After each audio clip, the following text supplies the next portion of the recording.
এই দোয়াটা শিখে নেন, ইনশাআল্লাহ আপনার জীবনের সমস্ত সংকট কেটে যাবে। আমি নিজেও এই দোয়াটা বেশি বেশি করার চেষ্টা করি। দোয়াটা হচ্ছে, মুসা আলাইহিস সালাম একটা গাছের নিচে হেলান দিয়ে বসলেন, বসে দেখলেন দুজন মেয়ে দাঁড়িয়ে আছে দূরে, পানি নিতে পারছে না, লোকজন পানি নিয়ে যাচ্ছে, ওরা দাঁড়িয়ে আছে বেচারি। মুসা আলাইহিস সালাম গিয়ে বললেন, কি সমস্যা আপনাদের? তারা বললেন যে আমাদের বাবা অনেক বৃদ্ধ মানুষ, আমরা পানি নিতে পারি না যতক্ষণ না আমাদের কম পানি নিয়ে চলে যায়।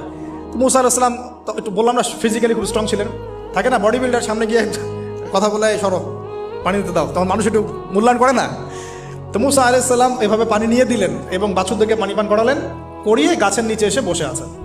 বসে বসে তিনি দোয়া করছেন, এই যে দোয়াটা তিনি দোয়া করছেন, রব্বি, একটা নেক কাজ করলেন না, মানুষের উপকার করলেন, নেক কাজ করে এসে গাছের নিচে বসে দোয়া করছেন, আল্লাহ এখানে তো আমার খাবার পানি বাসস্থান কিছুই নাই, আমি কি করব? রব্বি ইন্নি লিমা আনজালতা ইলাইয়া মিন খায়রিন ফাকির, রব্বি ইন্নি লিমা আনজালতা ইলাইয়া মিন খায়রিন ফাকির।